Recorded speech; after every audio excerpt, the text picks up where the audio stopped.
Elara knew the world sang. Paisy! Not in the way the chickadees trilled their morning greetings from the eaves of her grandmother's cottage, nor like the rumbling chorus of the Lumina River as it tumbled over the Shimmerstone Falls. The world sang a song deeper, older, and far more subtle. It was a melody woven into the very fabric of existence, a silent hum that vibrated through the earth beneath her bare feet, shimmered in the air, and pulsed within the heart of every living thing. This was what grandmother called the whispering. Most people lived their lives oblivious to it. They saw the glow moss light their forest paths at dusk, and simply thought it a marvel of nature. They tasted the sweet, sun-warmed berries from the glade of echoes, and praised the richness of the soil. They felt the cool, clear breath of the azurwood forest on their skin, and called it a pleasant breeze. But Elara heard the delicate, silvery chime of the glow moss as it drank the starlight, felt the joyous thrum of the berries as they ripened, and understood the ancient, patient sigh of the trees as they exchanged secrets with the wind. To Elara, the world was a living symphony, and she, a quiet listener in its grand concert hall. Her home, nestled deep within the Valley of Lumina, was a place where the whispering was particularly vibrant. The valley lay cradled between the towering, snow-capped Shimmer Peak mountains, whose crystalline slopes caught the dawn light and scattered it into 1,000 dancing rainbows, and the sprawling, ancient azurwood forest, a realm of perpetual twilight, where trees grew so tall their highest branches were said to brush the clouds. Their cottage, built of warm, river-smoothed stones and timbers hewn from fallen, ancient oaks, stood beside a bend in the Lumina River, where the water murmured its gentlest tunes. Climbing vines, thick with fragrant Lumina blossoms, embraced its walls, and patches of deep emerald glow moss pulsed softly on the roof, guiding the way for lost fireflies. Elara was a wisp of a girl, with hair the color of autumn leaves and eyes like polished river stones, wide, earnest, and always searching. She spent her days exploring the valley, her small hands often outstretched, not to touch, but to feel the subtle vibrations of the whispering. She could distinguish the contented purr of a sleeping badger from the worried flutter of a nesting robin, simply by listening to the faint currents of magic that flowed around them. She knew which stones held the memory of ancient rains, and which carried the echoes of forgotten songs. Grandmother Lyra, with her silver braids and eyes that held the quiet wisdom of 1,000 sunsets, was the only one who truly understood Elara's gift.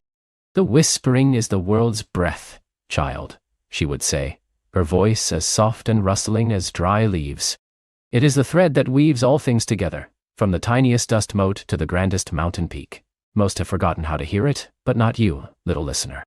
Elara loved those quiet evenings, curled by the hearth fire, listening to grandmother's stories.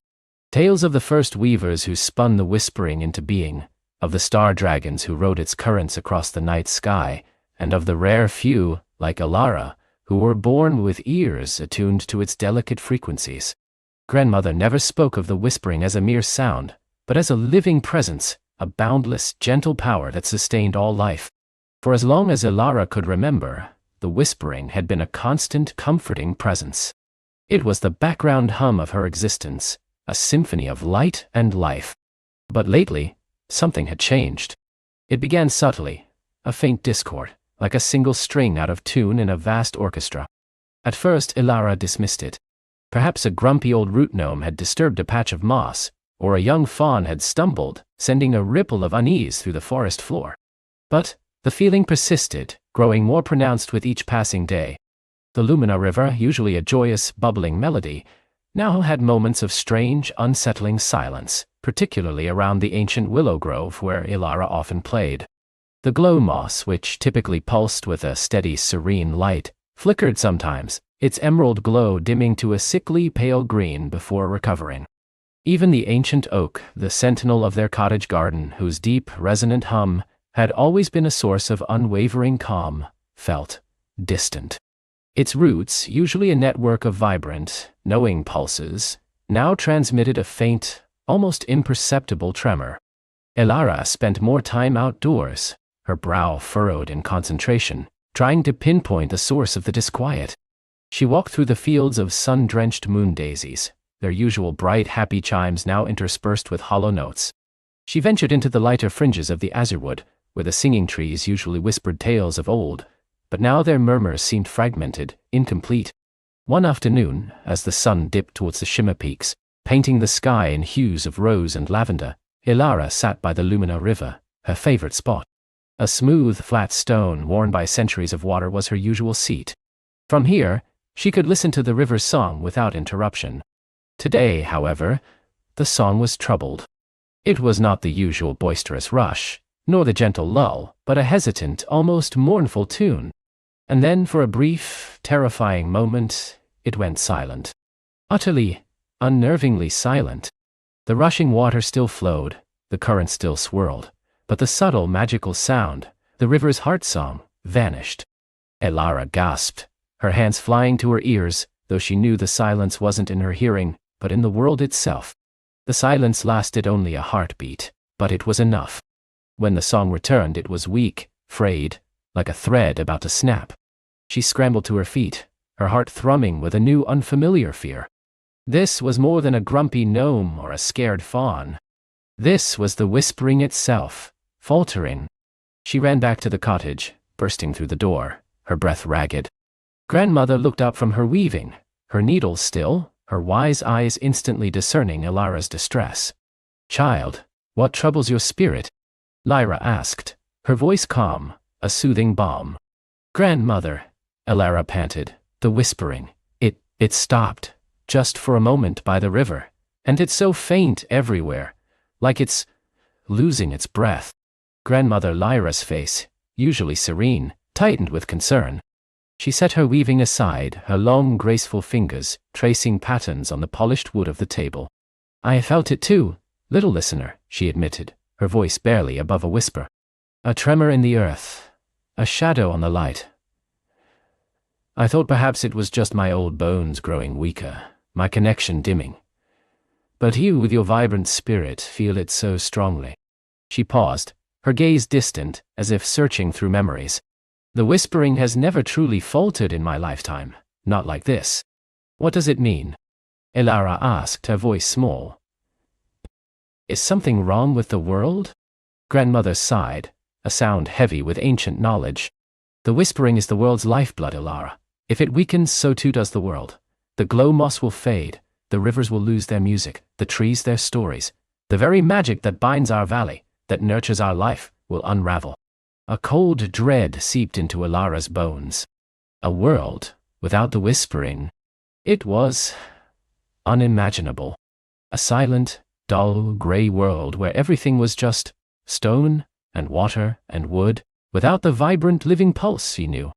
"We must find out why," Ilara declared, her small hands clenched. "We have to fix it." Grandmother smiled faintly, a glimmer of pride in her eyes. "Always so brave, my Ilara. But this is not a task for the faint of heart, nor for one who does not understand the ancient ways. The whispering is vast, its currents run deep. To seek its heart, one must be prepared for journeys both outward and inward. Where do we look?" Ilara pressed. "Where is the heart of the whispering?" Lyra rose and walked to a tall, intricately carved wooden chest that stood in a shadowed corner of the cottage. Its surface was adorned with symbols Ilara had seen in old tapestries, patterns of stars and swirling winds and intertwining roots. Grandmother opened it slowly, revealing not clothes or trinkets, but scrolls of parchment, bundles of dried herbs, and a single smooth obsidian sphere that seemed to absorb all light. From a hidden compartment, Lyra drew out a map, old and brittle, its edges softened by time. It was not a map of roads or towns, but of energies, of ley lines and ancient sites. It showed their valley, the shimmer peaks, and the sprawling azure-wood, but also places far beyond, places Ilara had only heard whispered in legends. "The whispering, in its purest form, is said to flow from the heart of Athel," Grandmother explained, tracing a finger across the map. "A place of immense power, hidden deep within the azure-wood forest, far beyond where any mortal has ventured in centuries. It is the nexus, the origin point, from which the whispering spreads across the land." Ilara peered at the map. The azure-wood forest on the map looked even more daunting than in reality. A vast, dark greening expanse, dotted with tiny, glowing points that Grandmother said marked places of concentrated magic. But one point, deep in the heart of the forest, was marked with a shimmering, pulsating symbol, the heart of Athel. But no one goes there, grandmother, Elara said, remembering the tales of lost travelers and ancient guardians. It's too dangerous. Indeed, Lyra agreed, her gaze fixed on the map. Legends speak of the shadow weavers, ancient beings who guard the heart from those who would misuse its power. And the forest itself is a labyrinth for the unprepared. But if the whispering truly fades, then its very source must be ailing. Elara felt a thrill of trepidation, mixed with a fierce determination. She was just a girl, a listener, not a hero of old. But if she could hear the whispering, perhaps he was meant to protect it. I will go, she said, her voice firm, surprising even herself. Grandmother Lyra turned, her eyes piercing Elara's with a profound intensity. It is a long journey, little listener, and fraught with peril. The azure wood is not merely a collection of trees and creatures. It is a living entity, ancient and powerful. It tests those who enter its depths. You must be observant, respectful, and above all listen with your whole being. I will, grandmother, Elara vowed, her heart pounding with a mixture of fear and purpose. She knew this was not a childish adventure, but a sacred quest. The fate of the whispering and perhaps the very world might depend on her. Over the next few days, grandmother prepared Elara. She taught her which berries offered sustenance and which brought slumber. She showed her how to read the subtle signs of the forest, the direction of the wind through the leaves, the scent of rain on the air, the tracks of unseen creatures. She gave Elara a small, intricately carved wooden flute, not for playing melodies, but for calling to the forest spirits if she ever found herself in true despair. And she gave her a pouch of dried lumina blossoms, whose gentle glow would ward off shadows and soothe troubled spirits. The greatest tool you possess, Elara, grandmother reminded her, is your connection to the whispering. Trust it. Let it guide you. It will show you paths unseen by others and warn you of dangers unheard. The morning Elara was to leave, the sky was a bruised purple, and a fine misty rain veiled the shimmer peaks. The air was heavy, and the whispering felt muted, almost mournful. Elara hugged grandmother Lyra tightly, breathing in the comforting scent of herbs and old parchment. Be safe, my heart, grandmother whispered, her voice thick with emotion. And remember, you carry the hope of the valley with you. Elara took one last look at their cozy cottage, the glow moss on the roof dim in the morning light, the Lumina River flowing with a hesitant, quiet song. Then, with her small pack on her back and the wooden flute tucked safely into her belt, she stepped onto the path that led into the azurewood forest. The trees loomed before her, ancient and immense, their dark leaves dripping with rain. The air grew cooler, thicker, imbued with the scent of damp earth and verdant growth. The whispering here was a dense, complex tapestry of sound and feeling, the deep, slow pulse of the ancient roots, the rustling murmur of countless leaves, the hidden lives of unseen creatures. But beneath it all, she could still feel the unsettling discord, the faltering heartbeat that had set her on this journey. She walked deeper, the path quickly fading into a track known only to forest creatures. The light dwindled, filtered through the thick canopy, turning the world into shades of emerald and charcoal. Every shadow seemed to hold a secret, every rustle of leaves a whispered warning. The trees themselves felt different here, older, more aware. Their presence was immense, ancient. Elara felt their slow, deliberate breathing, the deep, resonating hum of their sap as it flowed through their ancient veins. She passed by trees with bark like wrinkled faces, eyes of knotholes seeming to watch her progress. Roots as thick as her waist snaked across the forest floor, tripping hazards for the unwary. Strange, bioluminescent fungi clung to fallen logs, casting a soft, ghostly light that illuminated fleeting glimpses of the forest's hidden life. The whispering here was a symphony of secrets.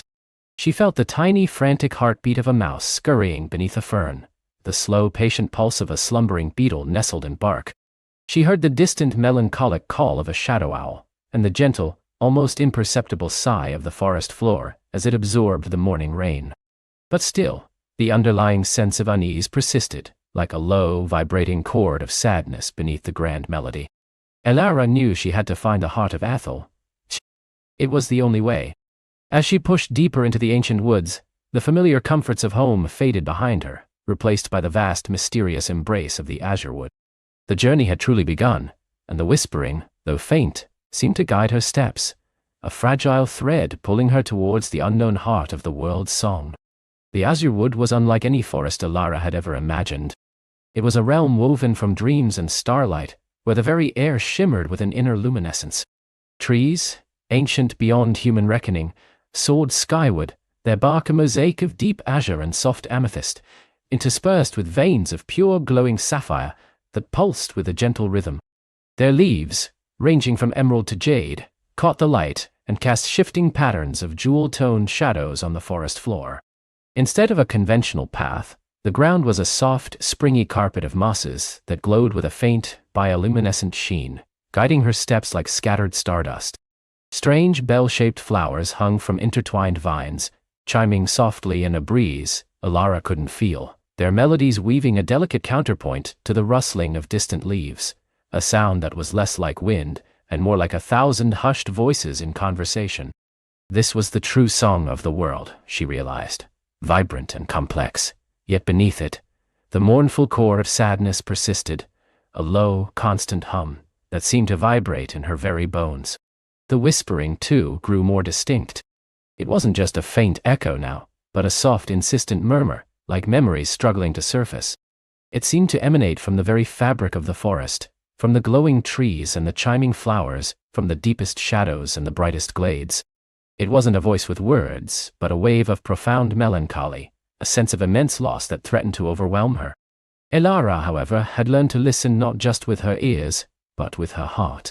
She focused on the core of the whispering, seeking not to block it out but to understand its essence. It felt like a lament, a yearning for something that was no longer there. As she delved deeper, the trees began to take on more fantastical forms. Some twisted into elegant spirals, their branches forming intricate, living arches. Others grew in massive, gnarled columns, their hollow interiors revealing miniature ecosystems of glowing fungi and tiny, luminous insects. Elara found herself walking through glades where cascades of crystalline water flowed not from a stream, but from the air itself, shimmering and dissolving into mist before reaching the ground, nourishing shimmering ferns that unfurled like delicate, azure wings. Suddenly, a flash of emerald and gold darted past her vision. Then another, and another, until the air around her was alive with tiny iridescent beings, no larger than her thumb. They were the glimmering sprites, their bodies like living jewels, their wings beating so rapidly they seemed to hum. They flitted around her head, their chittering sounds like tiny bells, their large, curious eyes, the color of polished amber, taking in every detail of her presence. "A wanderer," one chirped, its voice a high, sweet note. "Lost, perhaps?" another added, circling her hair. "Or seeking?" a third asked, landing delicately on her outstretched finger, its tiny feet tickling her skin. Elara smiled, her heart lifting slightly at their playful energy. "I am Elara, and I am seeking. I seek the heart of Ethel." The sprites exchanged quick, knowing glances, their chittering growing more agitated. "The heart. A heavy quest. The sadness grows, even here." The sprite on her finger looked up at her, its amber eyes wide. "The heart beats where the sky weeps, little wanderer, but the way there is not for the faint of song." "The sky weeps?" Elara repeated, puzzled. The azurewood's canopy was thick and unbroken, a glorious vault of green and blue. "What do you mean?" The sprite flitted off her finger, joining its companions in a swirling dance. "The deepest sorrows, they gather, where tears fall without end. That is where the song is clearest, and the sadness strongest." They then began to weave intricate patterns around her, pulling gently at the hem of her cloak, urging her in a particular direction. "Follow the shimmering moss. It knows the way, even when the stars are hidden by the weeping sky." Trusting their guidance, Elara followed, the sprites occasionally darting ahead, their luminous forms like living constellations. They led her deeper into a part of the forest where the vibrant azure hues began to deepen, giving way to profound indigos and velvety blacks. The glowing moss underfoot became more intense, its light seeming to pulse with a greater urgency. The air grew cooler, and a faint, earthy scent, like damp soil and ancient roots, filled her nostrils. The whispering here was almost overwhelming, a chorus of sorrow that resonated with the very ground beneath her feet. It felt like the land itself was sighing, a deep, resonant grief that echoed the sadness in her own heart. She pressed a hand to a nearby tree trunk, its sapphire veins glowing softly. She could feel the pulse of the world, and within it, the persistent dissonance, the off-key note that marred the otherwise perfect symphony. It was as if a crucial instrument in the grand orchestra had fallen silent, leaving a gaping, aching void. The glimmerwing sprites, sensing the change in atmosphere, became less playful, their chittering hushed. They clustered closer to Elara, their tiny lights a fragile shield against the encroaching gloom. "The root singer dwells ahead," one whispered, its voice barely audible. "He knows the ancient song, but he is slow to trust, and his heart remembers much pain." As they ventured further, the trees transformed once more. They were no longer elegant and spiraling, but colossal, their trunks resembling ancient, moss-covered monoliths, their roots snaking across the forest floor like slumbering serpents. The canopy above was so dense that only slivers of the azurwood's magical light pierced through, creating an atmosphere of profound twilight. Here, the glowing moss was the primary source of illumination, painting the gnarled roots and towering trunks in ethereal green. Before long they arrived at a clearing, dominated by a single immense tree. It was the largest Elara had ever seen, its trunk wider than a house, its bark a tapestry of deep green moss, silvery lichen, and ancient bark-covered eyes that seemed to watch her with an unblinking gaze. Its branches reached not skyward, but outward, forming a vast protective canopy that felt like a sanctuary. From its roots, which plunged deep into the earth and surfaced in gnarled sculptural forms, came a low, resonant hum, the source of the intensified whispering. "He sleeps, but he listens," whispered a sprite. "Speak true, little wanderer." Elara approached the colossal tree, her heart thrumming. The sadness here was so potent, it felt like a physical weight on her chest. She knelt before one of the exposed roots, placing her hands gently on its rough, mossy surface. She closed her eyes, letting the world's song flow through her, embracing the sorrow, not resisting it. She sought to communicate not with words, but with the language of the heart. "Ancient root singer," she murmured, her voice soft but clear. "I am Elara. I have come from far away, drawn by the discord in the world's song, by the sadness that permeates all things. I seek the heart of Ethel, for I believe it holds the key to mending this broken melody." For a long moment, there was only silence, save for the hum of the whispering. Then, slowly, imperceptibly at first, the moss on the colossal tree began to shift. One of the bark-covered eyes blinked open, revealing an orb of deep, ancient emerald. Then another, and another, until dozens of eyes, large and small, were fixed upon her. The air grew thick with a palpable presence, and the earth beneath her trembled faintly. A voice, deep and resonant, like the groan of shifting mountains and the rustle of 1,000 leaves, echoed through the clearing. "The heart. It is not a thing to be found, child. It is a place to be understood, a nexus, a convergence, a memory." Elara lifted her gaze, meeting the emerald eyes of the root singer. "What memory? What convergence?" "The world sings," the root singer rumbled, its voice slow and deliberate. "Each living thing, each stone, each drop of water, each wisp of air, a note in the grand symphony. The heart of Athel is where these notes find their purest harmony, where the song of creation is born and renewed. But a note is missing. A crucial chord has been silenced. A memory has been forgotten, or perhaps stolen." "The sadness," Elara whispered. "Is it the echo of that missing chord?" "It is the silence where the chord should be," the root singer corrected.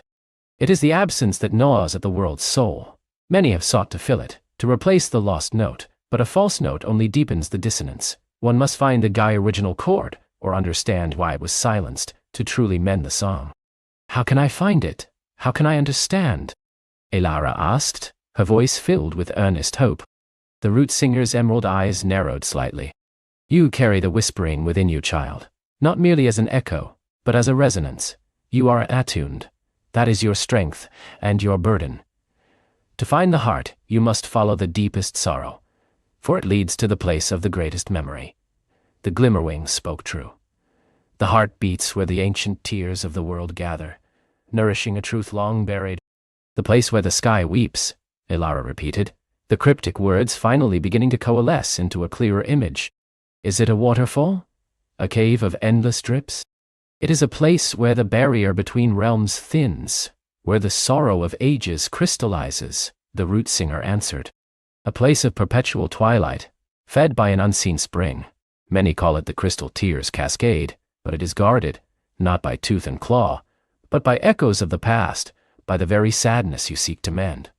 They will try to draw you in, to drown you in their sorrow. How do I pass such guardians? With a song of your own, the root singer counseled. Not a song of power, but a song of empathy. Let your heart resonate with their pain, and offer them solace. Do not fight the sadness, Ilara, but embrace it, understand it, and gently guide it towards the light. Your own song, pure and true, is the only key. The root singer paused, its emerald eyes studying her intently. But before you journey to the crystal tears cascade, there is a path you must walk. Follow the river of starlight that flows from my roots. It will lead you to the whispering glade, where the air itself is woven from the world's deepest laments. There, you must find a single silver bell blossom. Its petals hold the echo of the lost chord. If you can soothe its sorrow and draw forth its truth, then you will be ready for the cascade. Ilara felt a surge of apprehension mixed with renewed determination. The task was daunting, but the root singer's words had given her purpose, a clearer direction. I will do as you ask, ancient root singer. I will seek the silver bell blossom. As she rose, the root singer's voice softened, losing some of its immense power, becoming almost tender. Be wary, Ilara. The path of empathy is not without peril. To truly feel another's sorrow, even the world's sorrow, is to risk being consumed by it, but it is the only path to the heart. May your song remain true. Ilara bowed deeply to the ancient being, her heart filled with gratitude. The glimmer-winged sprites who had remained respectfully silent throughout the conversation now flitted around her once more, their lights a comforting presence. The river of starlight, they chirped, guiding her towards a faint, shimmering current that flowed from the base of the root singer's massive trunk, disappearing into the deepening indigo of the forest. Following the ethereal stream, Ilara felt a renewed sense of purpose. The whispering was still a constant companion, but now she understood it better. It wasn't just a vague sense of unease. It was the world's direct plea, a cry for healing. Her sensitivity to it, once a source of confusion, now felt like a gift. She could almost taste the sadness in the air, a metallic tang of tears and forgotten dreams. The river of starlight was not water, but a flowing current of pure condensed light, swirling with flecks of silver and gold. It hummed with a gentle energy, illuminating the path forward through the increasingly dense undergrowth. The trees here were thinner, their bark a darker, almost obsidian hue, and the magical light of the azure wood seemed to dim, as if respecting the solemnity of this particular path. The glimmerwings, usually so boisterous, flew silently now, their tiny lights more subdued, a shimmering escort in the growing gloom. The further she walked along the starlight river, the more profound the whispering became. It was no longer a hum, but a symphony of hushed voices, overlapping and intertwining, each carrying its own fragment of sorrow. She heard echoes of forgotten laughter, of farewells whispered on the wind, of dreams that had never taken flight. It was a mournful choir, a tapestry woven from the threads of countless heartbreaks, and it pulled at her own heartstrings with an almost unbearable tenderness. Ilara knew she was approaching the whispering glade. The air grew heavy, almost viscous with emotion. She felt tears welling in her eyes, not from her own sadness, but from the overwhelming empathy she felt for the world's collective grief. She closed her eyes for a moment, letting the wave wash over her, trying to understand, truly understand, the depth of the pain. She breathed deeply, steadying herself, remembering the root singer's words. Ego, not fight the sadness, but embrace it, understand it, and gently guide it towards the light. When she opened her eyes, she found herself in a small, circular clearing. This was the Whispering Glade. The starlight river pooled in its center, forming a shimmering, incandescent pond. Around the pond, the ground was covered in a carpet of pale, almost translucent moss, from which grew countless blossoms of exquisite beauty. They were unlike anything she had seen before. Each flower possessed delicate, bell-shaped petals of pure shimmering silver, so fine they seemed woven from moonbeams. They hung heavy on slender, luminous stems, and with every imperceptible breath of air, they chimed with a sound of exquisite, heart-wrenching beauty, a sound that was the very essence of the whispering itself, distilled into individual mournful notes. This was a glade of pure crystallized sorrow. And somewhere among these countless weeping silver bells was the one that held the echo of the lost chord. Elara knew her true test had begun. The heart of Ethel felt both closer and infinitely more distant, shrouded in a veil of the world's profoundest grief. She had to find the right note, the right memory, hidden within this chorus of sadness, to take the next step on her extraordinary journey. The air itself seemed to weep, a cold, crystalline mist that settled on Elara's skin like frozen tears. Each silver bell, a marvel of intricate crystalline structure, vibrated with its own distinct lament, creating a symphony of profound, echoing grief. The sheer volume of sorrow was a physical presence, pressing in on her, threatening to engulf her own spirit. She felt the universal ache of loss, the sharp sting of regret, the dull throb of a love that had faded, all coalesced into this shimmering, sorrowful landscape. Her first instinct was to shield herself, to raise a barrier against the onslaught of emotion, but she knew that wouldn't work. The lost chord wasn't something to be fought or protected against. It was something to be understood, to be embraced, however painful. She had to open herself to it, to allow the sorrow to wash over her, to listen with more than just her ears. Taking a deep, trembling breath, Elara stepped further into the glade. Her boots crunched softly on the ground, which was not soil, but a carpet of fine shimmering crystal dust, each particle a tiny solidified tear. The light here was dim, filtered through the countless bells, casting soft, melancholic glows of silver and deep indigo. She walked slowly, her fingers brushing against the nearest silver bells. Each touch sent a jolt of emotion through her, a brief, vivid echo of the memory held within. One bell resonated with the desperate cry of a mother searching for her lost child in a forgotten forest. Another pulsed with the quiet despair of an ancient oak, its roots severed by a careless axe. A third hummed with the mournful farewell of a star-crossed lover, their embrace the last before eternal parting. The sheer diversity of sorrow was staggering. There was no hierarchy of pain here, no judgment of what grief was more important. Every loss, every regret, every unfulfilled hope held its place in this vast weeping chorus. How could she possibly discern the lost chord amidst such a profound and endless song? It was like trying to find a single drop of rain in a raging storm, a specific whisper in a roaring gale. Elara closed her eyes, trying to clear her mind, to silence the internal chatter that screamed for her to flee.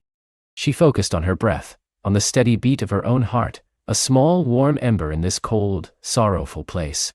Then, slowly, she opened her senses, not to resist, but to perceive. She didn't try to block the emotions. Instead, she allowed them to flow through her, like water through a sieve. As she did so, a subtle shift occurred. The cacophony of individual laments began to resolve, not into silence, but into a tapestry of sound.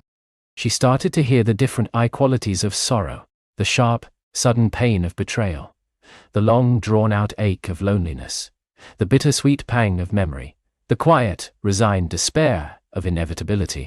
She realized the lost chord wouldn't be the loudest, or the most dramatic. It would be something else entirely. Perhaps it was a foundational sorrow, a root from which all other griefs sprang. Or perhaps it was a sorrow so ancient, so deeply buried, that its echo was almost imperceptible, a faint vibration beneath the world's surface. As she delved deeper into the glade, the silver bells grew larger, more elaborate, their crystalline structures twisting into more complex patterns. Some were smooth and polished, like tears frozen mid-fall.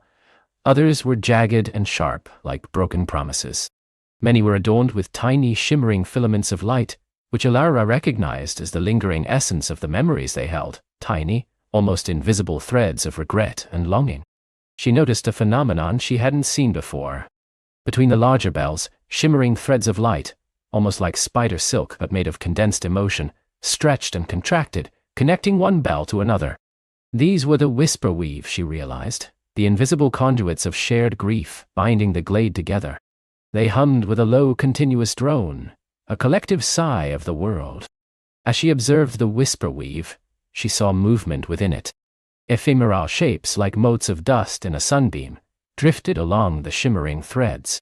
These were the sorrow shades, fragments of pure grief given momentary form.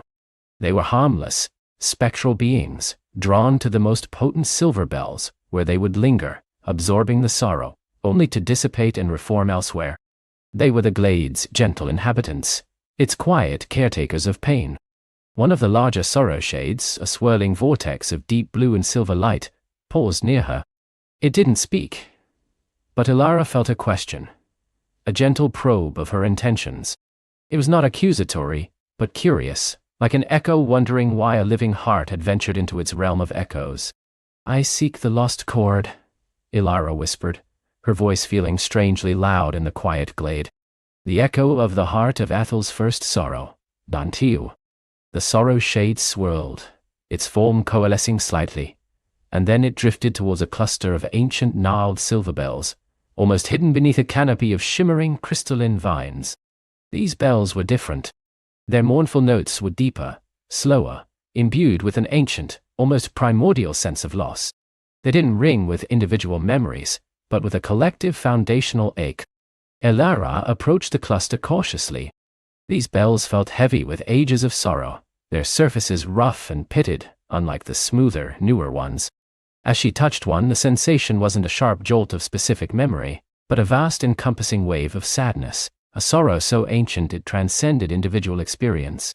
It was the sorrow of cycles ending, of great epochs passing, of the universe itself expanding into an inevitable cold vastness. This was closer, she felt it. This was not the sorrow of Yua loss, but the sorrow of loss itself. She spent hours, perhaps even days, though time seemed to lose its meaning in the glade of sorrow. She moved from bell to bell within this ancient cluster, allowing their laments to resonate within her. She learned to differentiate between the sorrow of a forgotten legend, the sorrow of a star dying, and the sorrow of a river changing its course. Each was a piece of the grand tapestry of universal grief. She began to understand that the heart of Ethel's first sorrow wasn't a personal grief, but a fundamental one. It wasn't the pain of a broken heart, but the pain of the very possibility of a broken heart. It was the discord that allowed all other discords to exist. As she meditated, listening to the deep resonant hum of the ancient bells, she noticed a subtle difference in one particular bell, nestled deep within the cluster. It was not outwardly different in appearance, still gnarled, still ancient, but its vibration was unique. It wasn't a ringing wout of sorrow, but an almost imperceptible eye-pulling in. It felt like a deep internal sigh, a resonance that echoed not in the air, but directly within her own soul. This bell didn't project a memory, but a feeling of absence, a profound void where something essential should have been. It was like hearing a perfect melody, and then realizing one crucial note was missing, not just unheard, but remove it from the very fabric of the song. She reached out, her hand trembling slightly, and placed her palm flat against its crystalline surface. Immediately the glade seemed to fall silent, not outwardly, but within her perception. The countless individual laments faded, becoming a distant hum, as the entire focus of her being was drawn into the bell. A vision unfolded before her, not through her eyes, but within the landscape of her mind. She saw a time before time, a nascent world of pure, vibrant energy. Ethel, the heart of all creation, pulsed with an unbroken harmony, a song of perfect balance and interconnectedness. Light and shadow danced as one, life and death were two sides of the same gentle breath, and all beings existed in a state of profound natural resonance. Then, a flicker. Not a violent rupture, but a subtle shift. A single note, a foundational tone in the cosmic symphony, wavered. It wasn't struck falsely, it simply chose to diverge. It was the birth of free will, perhaps, or the first seed of individuality, a necessary step for creation to evolve, but one that inherently created separation. With that single divergent note, the perfect harmony fractured. It wasn't a crash, but a slow, sorrowful unraveling. The world didn't break, it simply lost its absolute seamless unity. The echo she felt was not of the pain of the eye break, but of the profound aching memory of the unbroken whole. It was the lament of the first echo, the sound of what he could have been had that single note not chosen its own path. It was the birth of longing, of separation, of the desire to return to a state of perfect unity. This was the root of all other sorrows, the cosmic blueprint for all subsequent losses. This wasn't a specific event of suffering, but the potentially for suffering, woven into the very fabric of existence. It was a sorrow born of choice, of the necessary consequence of individuality. The vision faded, leaving Elara breathless, her heart aching with the sorrow that was both universal and deeply personal. She understood now. The lost chord wasn't a note of despair, but the resonant echo of a fundamental, almost forgotten, harmony, a harmony that, once broken, allowed for the tapestry of all life, and all its subsequent joys and pains, to unfurl. It was the sorrow of creation itself, the price of existence. As the last vestiges of the vision receded, the silver bell beneath her hand began to glow. It wasn't a bright, blinding light, but a soft internal luminescence like a captured star. The gnarled surface smoothed, becoming translucent, and within its core, a single perfect note resonated, clear, pure, and infinitely sorrowful, yet imbued with a profound understanding. It was the sound of the lament of the first echo, not in its original painful discord, but as a recognized, understood truth. The glade around her responded. The overwhelming chorus of laments softened, each silver bell still weeping, but now with a gentle, accepting quality. The whisper weave shimmered with a new light, refracting the sorrow into delicate rainbows of understanding. The sorrow shades which had been drifting aimlessly, now gathered, swirling around her in a silent, acknowledging dance. The silver bell in her hand, now a beacon of soft internal light, didn't disappear. Instead, its core seemed to deepen, to become a portal. A shimmering vortex of iridescent light, woven from the very essence of accepted sorrow and nascent understanding, swirled within its crystalline heart. It was a pathway, beckoning her onward. Elara felt lighter, yet profoundly changed. The weight of the world's grief no longer pressed down on her, but flowed through her, leaving behind a residue of empathy and an unshakable sense of connection to all things. She had found the lost chord, not by silencing the sorrow, but by listening to its deepest, most ancient truth. She looked into the swirling portal within the silver bell, a new, unknown journey awaiting her. The path to the heart of Ethel felt clearer, yet no less daunting. She had learned that healing required not just strength, but also a willingness to embrace the world's deepest aches. With a steadying breath, Elara stepped forward into the shimmering threshold, ready for whatever lay beyond this glade of crystallized sorrow. Silencing the sorrow, but by listening to its deepest, most ancient truth. She looked into the swirling portal within the silver bell, a new, unknown journey awaiting her. The path to the heart of Ethel felt clearer, yet no less daunting. She had learned that healing required not just strength, but also a willingness to embrace the world's deepest aches. With a steadying breath, Elara stepped forward, into the shimmering threshold, ready for whatever lay beyond this glade of crystallized sorrow. The world dissolved around her in a kaleidoscope of silver and amethyst, then reformed into a land bathed in an ethereal, ever-present light. It wasn't the harsh glare of a summer noon, but a soft, diffused glow that seemed to emanate from every surface. The very ground beneath her feet was a cushion of luminous moss, shimmering with internal starlight. Trees, with leaves like spun moonlight, exhaled a faint, sweet perfume that tickled her nose and soothed her spirit. This was the luminous labyrinth, a realm whispered about in ancient texts, said to be the very breath of Ethel's joy. Yet as Elara took in the breathtaking beauty, a subtle disquiet settled in her heart. There were no shadows here, not a single dappled patch beneath the glowing trees, nor a deep recess in the sparkling rocks. Everything was illuminated, bright, and utterly exposed. The joy, while pervasive, felt thin, stretched taut like an ancient, delicate fabric. It hummed with an insistent, almost forced cheerfulness that lacked the rich bass notes of genuine contentment. Small, sprite-like creatures, the glimmerkin, flitted past her. They were beings of pure light, their forms shifting like heat haze, their laughter like the tinkling of tiny bells. They greeted her with wide, unblinking smiles, their movements quick and ceaseless, always busy, always bright. But Ilara noticed something unsettling in their eyes, a frantic energy that belied true happiness, a subtle avoidance of her gaze, as if they feared what a moment of stillness might reveal. They seemed to live in a perpetual state of performance, their joy a brilliant, fragile mask. She walked deeper into the labyrinth, following a path paved with iridescent pebbles. The air grew sweeter, thicker, almost cloying with a scent of perpetual blossom.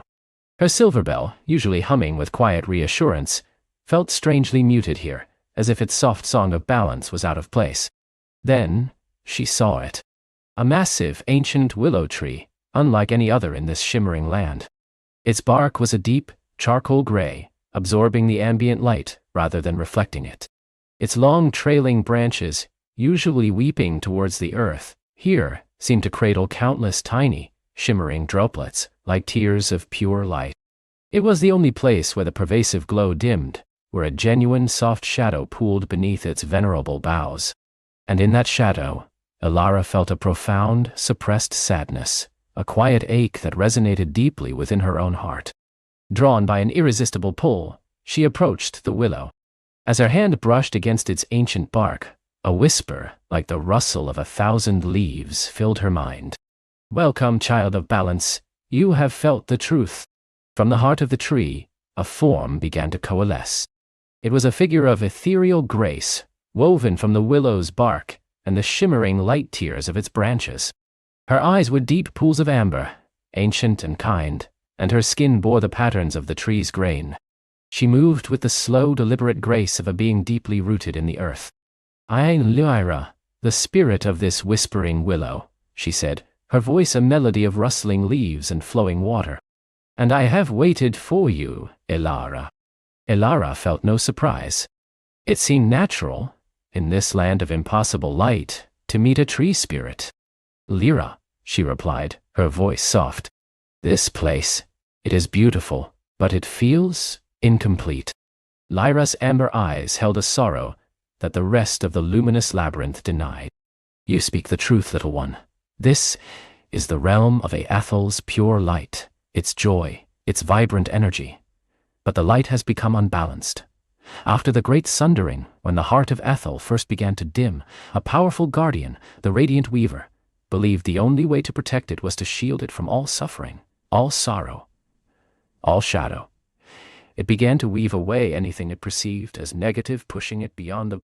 Lyra sighed, a sound like wind chimes. But true joy, like true light, needs shadow to define it. It needs the contrast of sorrow to give it depth and meaning.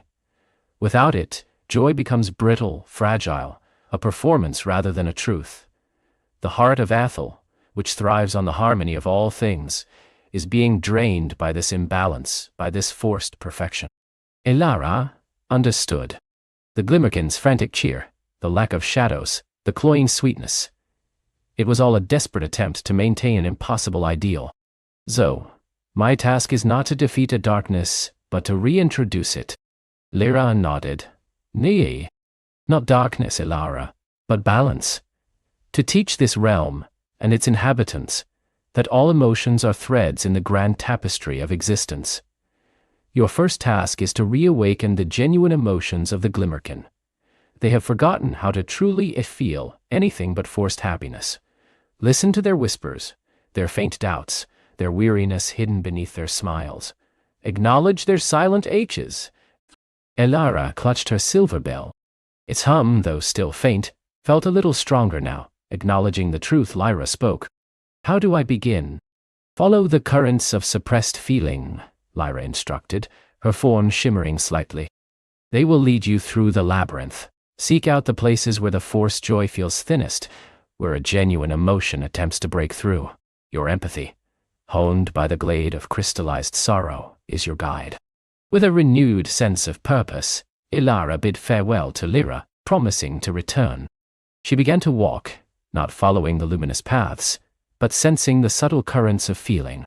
She found herself drawn to groves where the Glimmerkin danced in particularly frenetic circles, or where their laughter echoed with a hollow ring. She didn't try to force them to stop, or to feel sad. Instead, she simply stood nearby, opening her heart, letting her own empathy resonate with their hidden anxieties. She would hum a soft, wordless tune, a melody of quiet understanding. When a glimmerkin would flit past, its smile momentarily faltering, Elara would offer a gentle, acknowledging nod, a silent message. It's okay to feel that. Sometimes, a glimmerkin would pause, its luminous form dimming slightly, and a faint, almost imperceptible sigh would escape it before it resumed its cheerful dance. But Elara noticed a change. The forced brightness around it would soften, and its movements, though still quick, would gain a subtle grace, a hint of genuine lightness. Slowly, painstakingly, Elara worked her way through the luminous labyrinth. She encountered glimmerkin hiding behind glowing blossoms, their smiles twitching with unspoken weariness. She found others whose constant laughter barely masked a deep, quiet yearning for stillness. She didn't offer solutions or even words often. She simply listened with her heart, letting them feel seen, heard, and understood in their hidden struggles. As she did, a subtle transformation began to ripple through the labyrinth. The light, once uniformly brilliant, began to deepen to gain texture. Genuine shadows, soft and ephemeral, started to appear beneath the trees, dancing gently with the sunlight leaves. The air, though still sweet, lost its cloying intensity, replaced by a fresh, invigorating scent. The glimmerkin, while still joyful, began to exhibit a wider range of expression. Some would pause to simply hebe, their light gently pulsing, their smiles genuine and unforced. Others would approach Elara, their luminous fingers brushing hers, a silent thank you in their eyes. The whole realm was breathing again, allowing itself to feel the full spectrum of its own being. After days that blurred into a continuous cycle of soft light, Elara found herself at the edge of the labyrinth, where the luminous moss gave way to a shimmering, translucent membrane. Beyond it, a vast silent expanse stretched out, filled not with water, but with coalesced memories and dreams. This was the sunken city of echoes, the place where all the unwanted feelings, forgotten thoughts, and suppressed memories from the luminous labyrinth were pushed. The membrane rippled as she approached, parting like liquid silk. Elara stepped through, and the air immediately changed. It was cool, still, and heavy with the weight of untold stories. The city beneath her feet was built of structures that seemed to glow with an internal soft light, like vast crystalline formations. These were not buildings in the traditional sense, but intricate, spiraling towers and sprawling complexes, all crafted from solidified echoes. Each crystal shimmered with faint images, a fleeting smile, a tear that never fell, a forgotten melody, a whispered hope that was never voiced. This place was breathtakingly beautiful, yet profoundly melancholic. It was a library of the lost, a graveyard of the unexpressed. The air hummed with a low, resonant frequency, the collective sigh of a million suppressed feelings. As she moved deeper into the city, guided by the silent currents of forgotten emotions, Elara noticed a figure tending to the crystalline structures. It was a being of ancient wisdom, its form vaguely humanoid but composed of living crystal and shimmering, flowing light. Its skin was like polished quartz, its eyes deep, luminous pools. Long, trailing tendrils of light, like gossamer hair, floated around it, intertwining with the city's shimmering echoes. This was Sylvanus, the keeper of forgotten dreams. Sylvanus was meticulously arranging the crystalline echoes, his movements slow and deliberate, but imbued with a profound weariness. His face, etched with the patterns of time, held a sorrow so deep it seemed to resonate with the entire city. He looked up as Elara approached, his luminous eyes widening slightly in surprise, then softening with a flicker of hope. It has been eons since a living soul, unburdened by the weight of this place, has ventured here, Sylvanus said, his voice a quiet chime of crystal. Welcome, traveler. You carry a light that sings of balance, a song I have not heard in too long. I am Elara, she replied, offering a gentle bow. I have come from the luminous labyrinth where the joy has grown thin. Lyra, the whispering willow, told me of this place, and of the suppressed feelings that are draining the heart of Athel. Sylvanus gestured around the vast, silent city. Indeed, when the radiant weaver sought to protect the heart by banishing all sorrow, all fear, all pain, it did not destroy these things, it merely pushed them here, into the collective unconscious of Athel. They coalesce into these crystalline echoes, vast libraries of unacknowledged truths. I am their keeper, ensuring they do not shatter from the sheer pressure of their containment. But I cannot release them. He ran a hand over a shimmering crystal, and Elara saw a fleeting image within it, a child's forgotten lullaby, a lover's unspoken regret, an artist's dream abandoned before its birth. These are not negative things, Elara. They are parts of life, essential threads of the tapestry. To suppress them is to deny a part of Athel's very soul. And the heart, starved of this full spectrum of experience, weakens with each passing age. How can they be released? Elara asked, her heart aching for the silent echoes. Sylvanus looked at her, his luminous eyes filled with a fragile hope. They must be acknowledged, understood, and allowed to flow, to be reintegrated into the living stream of Athel's awareness. Not discarded but embraced. Your silver bell, I sense, holds the key. It resonates with the deepest truths, the ancient song that can soothe the suppressed and allow them to rise. This was her second task. Elara understood that it wasn't about fixing these forgotten dreams, but about listening to them, as she had learned in the glade of crystallized sorrow, and giving them the space to simply be. She began her work in the sunken city. Guided by Sylvanus, she moved through the crystalline structures, touching the shimmering echoes with her silver bell. Its hum, now stronger and imbued with the balanced light from the luminous labyrinth, began to resonate with the suppressed memories. Elara didn't try to understand each individual echo. Instead, she opened her heart, letting the collective weight of forgotten dreams wash over her. She felt the pang of 1,000 unspoken goodbyes, the quiet ache of unfulfilled longings, the gentle sorrow of moments that passed unmourned. And as she felt them, she didn't try to push them away. She simply acknowledged them, breathing in their quiet truth, letting her own empathy flow outwards. As her silver bell resonated, a remarkable thing began to happen. The crystalline echoes, touched by its harmonious hum and Elara's compassionate presence, began to soften, to liquefy. They didn't vanish. Instead, they transformed into shimmering currents, like rivers of pure memory and emotion. These currents began to flow through the city, winding around the crystalline structures, creating an intricate network of luminous streams. The stagnant air of the sunken city began to stir, filled with the gentle murmur of 1,000 voices, not chaotic, but harmonious, like a grand symphony of forgotten truths. The weight that had burdened Sylvanus for so long began to lift. His crystalline form shimmered with a new vibrant light, and a genuine gentle smile touched his lips. "You are giving them back their voice," Sylvanus whispered, awe in his luminous eyes. "You are allowing them to complete their journey." As the rivers of memory flowed, some began to ascend, rising like shimmering mist through the translucent membrane, carrying their truths back into the living world of Athel. Elara imagined a child waking with a forgotten lullaby on their lips, an artist finding renewed inspiration from an unremembered dream, or a moment of quiet understanding passing between two souls, acknowledging a long-held sorrow. The sunken city, once a place of beautiful stagnation, was now a vibrant, flowing tapestry of acknowledged history. The waters of suppressed memory, no longer trapped, began to nourish the land above. The luminous labyrinth, which Elara could now glimpse through the shimmering membrane, began to show true depth, with real shadows and vibrant, balanced light that danced with the newly flowing currents. Her journey through the sunken city felt like an age, but it brought a profound shift within her. She understood now that true strength wasn't about banishing pain or holding on to joy, but about allowing the ebb and flow of all experiences, knowing that each played a vital part in the grand design. Eventually, the currents of memory led her to the base of the Whispering Peaks. These were majestic mountains, unlike anything she had ever seen. They soared into the sky, their summits perpetually shrouded in a swirling mist that seemed to absorb all sound and light. This mist was not natural cloud cover. It felt dense, heavy, imbued with a strange silencing quality. Here, the air was cold, thin, and the ground was barren rock, devoid of the luminous moss or the crystalline echoes.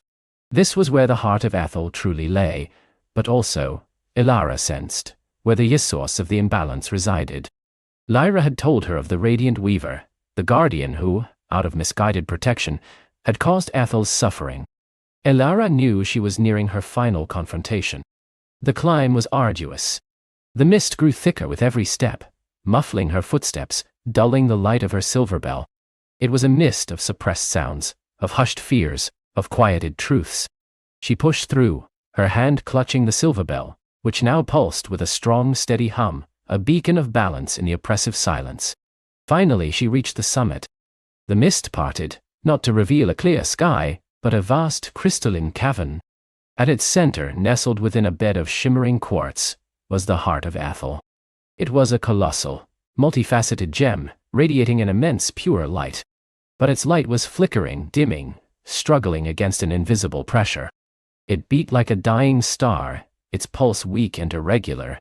And standing before it, a being of immense power, woven from pure incandescent light, its form majestic and terrifying in its brilliance, was the radiant weaver. The weaver was breathtaking. Its body shimmered with every color of the spectrum, its wings spread wide, casting a blinding glow that seemed to push back against the very fabric of existence. But its light was harsh, unyielding, fueled by an obsessive fear of suffering. Its eyes, though vast and luminous, held no warmth, only an intense, unwavering focus on the heart, which it seemed to be cradling, yet also suffocating. It turned its luminous gaze upon Elara, and a voice, like the clash of 1,000 crystals, echoed in her mind.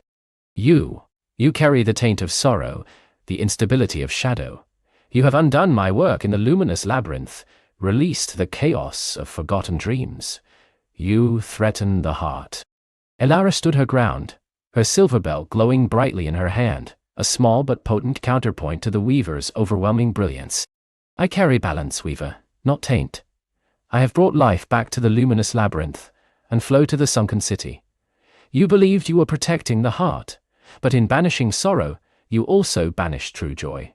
In silencing fear, you silenced true courage. You have starved Ethel of its very essence. The weaver bristled, its light intensifying, creating a painful pressure in the air. Silence.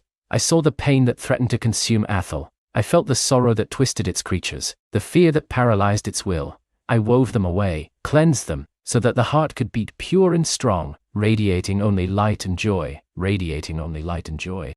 But a light that has never known shadow is blind, Elara countered, her voice steady, though her heart pounded.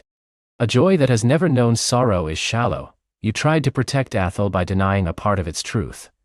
But truth, weaver, cannot be denied. It can only be understood and integrated. She raised her silver bell. It pulsed, not with aggression, but with a deep, resonant hum of understanding and empathy.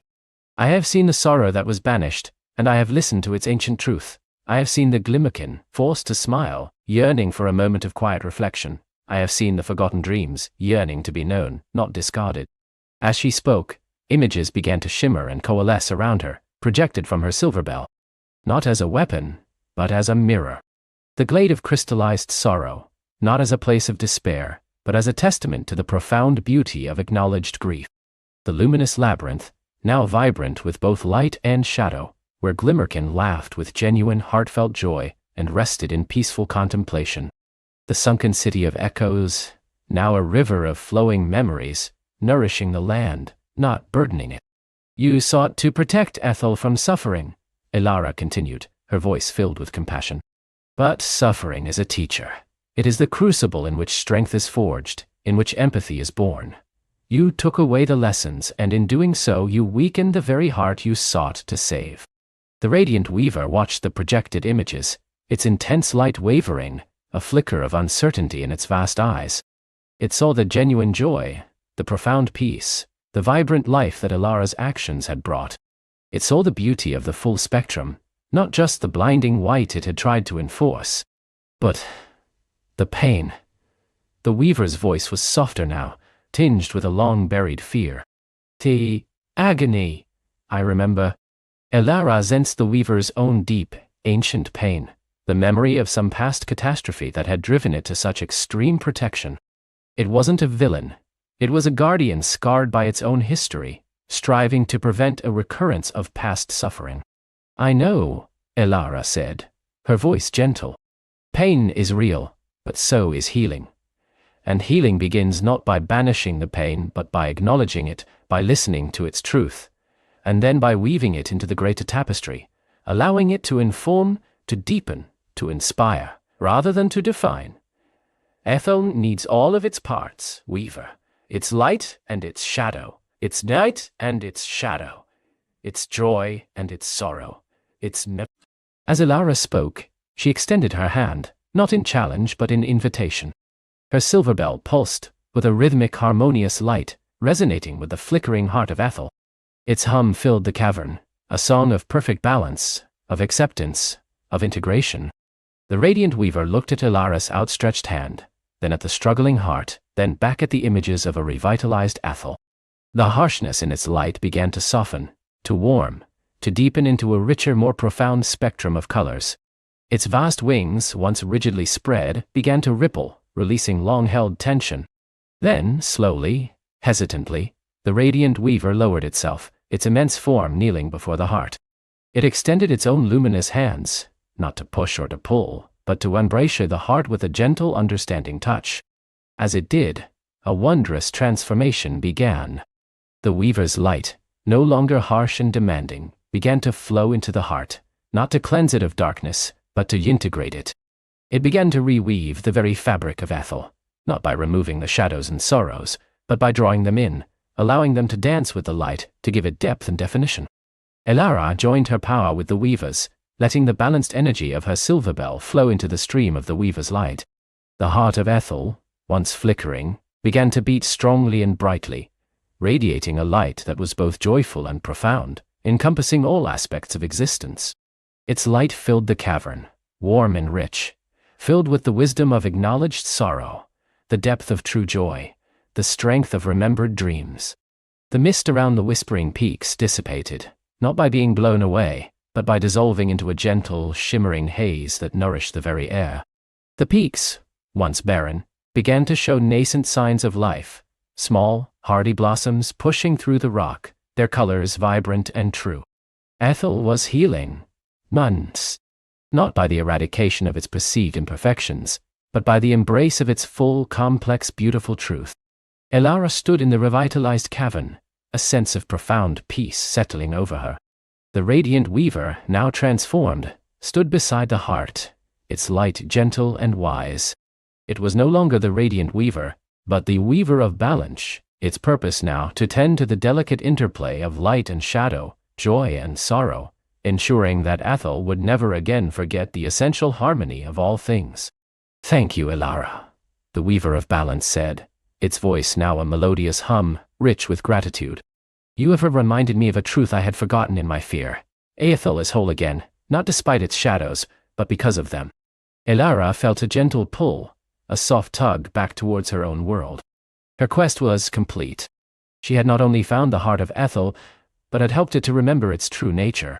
Her silver bell, now resonating with the harmonious hum of a balanced Ethel, glowed with a soft, steady light, a testament to her journey and the wisdom she had gained. The weaver of balance, with a graceful sweep of its luminous hand, opened a shimmering portal, not the frantic, swirling vortex she had entered, but a calm, inviting threshold of soft, swirling colors. With a final heartfelt glance at the thriving heart in the transformed weaver, Elara stepped through. She emerged not into the glade of crystallized sorrow, but into a quiet, sun-dappled forest, the scent of pine and damp earth filling her lungs. The familiar world felt richer, more vibrant, as if Ethel's renewed balance had touched even the distant corners of her own reality. She looked at her silver bell.